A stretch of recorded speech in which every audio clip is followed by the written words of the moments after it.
teman itu penting banget. Kalau kita saling menghargai, suasana di kelas jadinya nyaman. Enggak ada yang takut omongan atau berpendapat. Bagus banget Kole, setuju. Kelas yang nyaman bikin kita semangat belajar. Ada yang mau menambahkan?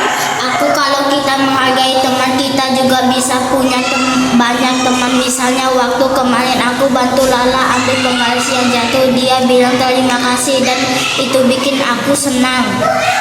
Aku juga senang dibantu. Terima kasih lagi ya Tika. Dan benar berbahagia. Menghargai itu bisa dari hal kecil kayak mendengarkan waktu teman bicara atau bilang maaf dan terima kasih. Aku mau tanya deh, kalau kita bercanda sama teman tapi dia malah marah, itu artinya kita enggak menghargai dianya. Wah, pertanyaan yang bagus Kole. Kita pikirkan bareng-bareng yuk, gimana menurut teman-teman? Menurutku bercanda boleh, asalkan enggak bikin sakit hati. Kadang kita enggak tahu kalau teman kita sebenarnya enggak suka, jadi kita harus peka.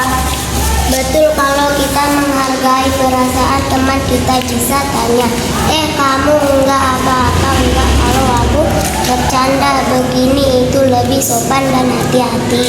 Aku jadi sadar sekarang, soalnya minggu lalu aku mengeledek Riko soalnya sepatunya ketinggalan di rumah.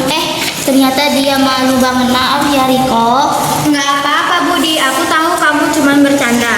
Tapi terima kasih sudah meminta maaf. Itu juga salah satu bentuk menghargai loh.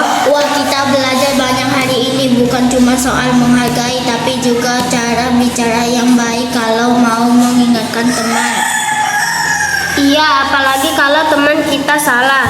Kita nggak boleh langsung marah. Bisa kita bilang maaf, sepertinya ada yang kurang tepat deh. Boleh aku bantu?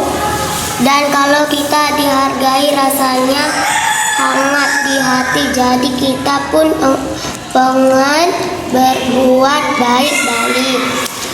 Oke, sekarang kita buat kesimpulan yuk. Jadi menghargai teman itu penting supaya suasana sekolah jadi nyaman. Kita bisa punya banyak teman dan tidak ada yang sakit hati. Kita bisa mulai dari hal-hal kecil seperti mendengarkan, berkata sopan, membantu dan tidak mencela.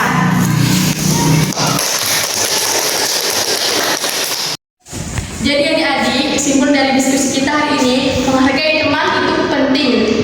Kita bisa punya banyak teman dan tidak dapat sakit hati. Kita bisa mulai dari hal kecil seperti mendengarkan, berkata sopan dan membantu dan tidak bercela. Nilai karakter yang kita dapat yaitu yang pertama saling menghargai, empati dan toleransi, 3 keberanian, keempat minta maaf dan memberi maaf, dan